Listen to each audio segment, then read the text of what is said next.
It won't be as long as the Jerry Jones introductory training camp press conference. He does this every year. It was like 48 minutes yesterday. And it's funny because he's there with Mike McCarthy, the head coach, and Stephen Jones, COO, and various other titles. And Jerry does all the talking. At one point, they were like, does anybody have any questions for Mike? Because he's got to get to practice.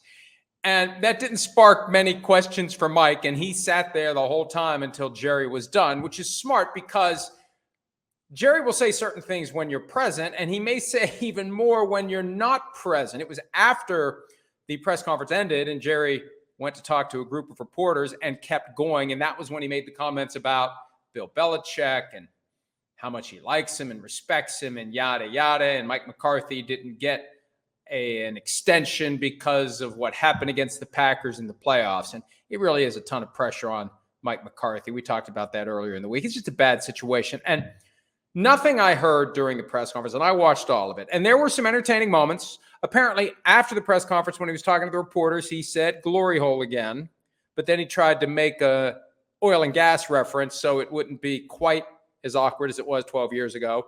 He used the word psychotic instead of psychic, which I can appreciate. A little Simsism never hurt anyone.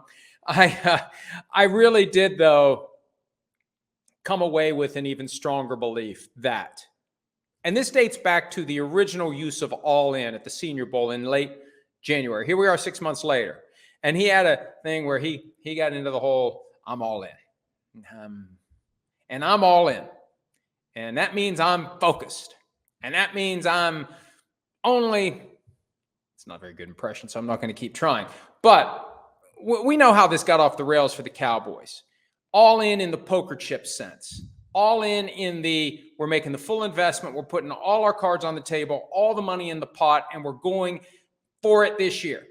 That's how he meant it, because that's how the question was asked by Clarence Hill of the Fort Worth Star-Telegram. All in, poker chip style. And it's been bullcrap ever since. And I am more convinced than ever. Jerry Jones doesn't really care about winning the Super Bowl. He trotted out that same old routine yesterday. You'd be surprised about the size of the check that I'd write if it would guarantee winning a Super Bowl. I say baloney. Because I think his motivation is to act like he's tormented by the inability to win a Super Bowl or even get to a Super Bowl or even get to the game to get to the Super Bowl. They haven't been there since 95.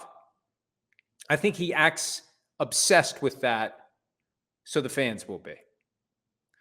I think his objective and I think his game is step right up. I said this before, huckster, carnival barker, effective. How in the hell have the Cowboys continued to be America's team when they haven't played in an NFC Championship game since January of 1996? Just a few days before I found out my wife was pregnant with my 27-year-old son, that's the last time they played in an NFC Championship game. And they continue to be the biggest draw. They continue to be the team that all the networks covet. When do we get the Cowboys games? Oh, we want the Cowboys. Cowboys versus anyone. Cowboys, Cowboys. Cowboys scrimmage. Cowboys, Cowboys. Rack up the ratings. What they have managed to do by remaining the biggest draw in the NFL despite doing nothing by way of postseason accomplishment, a periodic postseason win. Remember, they went from 96 until 2009 without even a playoff win. It's amazing. They continue to be what they are. That, to me, is far more impressive than winning a Super Bowl. Hell, everybody wins a Super Bowl every year. 1 out of 32 teams is going to win a Super Bowl. One team has managed, despite underachieving, to be America's team, to be the team that everybody wants to watch. Love them or hate them. There's no in between, and people tune in. And that's all because of Jerry Jones' ability as a salesperson. But, and here's the but, I finally figured out what he's doing. And I wonder how many others are going to figure it out. That he really wouldn't write a big check to win a Super Bowl. He really isn't. I mean, really, why would you let yourself? He's won at life. He's got a $450 million boat, for crying out loud. He's worth $14 billion. Why would you let yourself be dragged down for even a day by the struggles of your football team? This is about money influence, ratings, power, and at the end of the day, he wants people like me to say, it's unbelievable what Jerry Jones has done by way of marketing his team when his team hasn't given him anything to work with. I mean, it's easy to market a consistent champion. The Cowboys more marketable than the Patriots when the Patriots win their Super Bowl run. So kudos, Jerry Jones. Golf clap.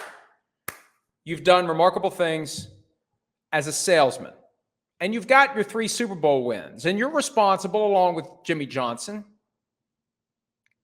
I just think this quest, this never-ending search for glory hole that has been going on since 1995, he's found it. Every single day, every single year, every single dollar. Jerry Jones has won. And it doesn't matter if he never wins another Super Bowl. And it doesn't matter if he never wins another divisional round playoff game. He's won in a very, very big way. Hi, it's Mike Florio. Thanks for watching PFT on YouTube. Hit subscribe for the latest news and analysis from Pro Football Talk.